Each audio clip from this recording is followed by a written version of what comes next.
Beaucoup pensent que ceux qui doivent servir à table sont des moins que rien. Voici un petit extrait de la Bible. Actes, les 12 disciples dirent, choisissez parmi vous 7 hommes de qui l'on rende un bon témoignage et qui soient pleins d'Esprit Saint et de sagesse, et que nous nous chargerons de cet emploi. Parmi les 7 était Étienne plein de foi, puissance, sagesse, rempli de Saint-Esprit, faisait des prodiges et de grands miracles parmi le peuple. Et c'est ce Étienne dont on excitait le peuple à faire de faux témoignages contre lui. Ils dirent qu'il dit que Jésus, ce Nazaréen, détruira ce lieu et changera les coutumes que Moïse nous a données. Fixant les regards sur Étienne, son visage leur parut comme celui d'un ange. Et l'ayant posé la question à savoir si c'était ainsi, Étienne commença. Homme, frère et père, écoutez. Il commença avec le père Abraham, Isaac, Jacob, Joseph, Moïse et il continue en disant homme au cou raide, incirconcis de cœur et d'oreille, vous vous opposez toujours au Saint-Esprit. Ce que vos pères ont été, vous l'êtes aussi. Vous qui avez reçu la loi d'après des commandements d'anges et qui ne l'avez point gardée, et parce que cette parole était tellement vraie qu'Étienne, debout, fixant le regard avec le ciel, vit la gloire de Dieu et Jésus debout à la droite de Dieu. Et malgré tout, les gars étaient furieux, grinçaient des dents contre lui au point de pousser de grands cris en se bouchant les oreilles et ils le lapidèrent. La Bible dit, car il viendra un temps où les hommes ne supporteront pas la saine doctrine, mais ayant la démangeaison d'entendre des choses agréables, ils se donneront une foule de docteurs selon leurs propres désirs, détourneront l'oreille de la vérité et se tourneront vers les fables. Mais toi, ne fais pas comme eux, car tu ne sais pas si ce sont les corps des morts revêtus par des démons. Toi, ne les suis pas.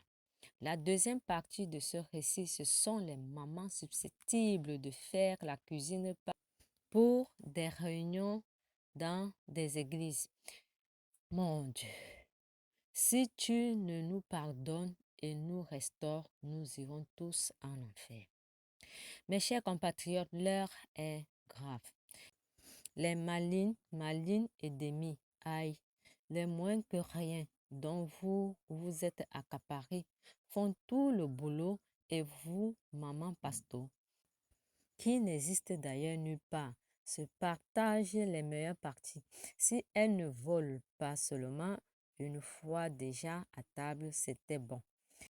Ce n'est que le reste qui leur seront distribués, les têtes de poulet par-ci, les pattes et le cou par-là. Sinon, c'est le riz sauté sans viande que tu veux voir. J'étais à l'un de leurs mariages une année. On te pesait pour te servir. Arrivé à mon tour, celle qui distribuait le poulet avait vu que je ne convenais qu'à un demi-coup de poulet, sans blague. Pourtant, il y en avait assez. Puisqu'on formait la ligne à la queue leu, je ne pouvais croire si quelqu'un d'autre m'avait expliqué. Il est très difficile pour ceux qui sont au service de la nourriture d'entrer au paradis, car il est écrit, car il en est plusieurs qui marchent en ennemi de la croix de Christ. Je vous ai souvent parlé et j'en parle maintenant encore en pleurant. Leur fin sera la perdition. Ils ont pour Dieu leur ventre. Ils mettent leur gloire dans ce qui fait leur honte. Ils ne pensent qu'aux choses de la terre et ajoutent, tout en effet cherchent leur propre intérêt et non ceux de Jésus-Christ. Ne faites rien par esprit de parti ou par vaine gloire, mais que l'humilité vous fasse regarder les autres comme étant au-dessus de vous-même. Que chacun de vous, au lieu de considérer ses propres intérêts, considère aussi ceux des autres. Notez bien, quand Jésus multipliait les pains et poissons, ce sont les disciples qui les distribuaient et on n'avait jamais entendu des plaintes. Mes chers compatriotes, personne ne vous oblige à faire quoi que ce soit, même pas une fête. Si nous ne pouvons pas, laissons. Aussi simple que ça.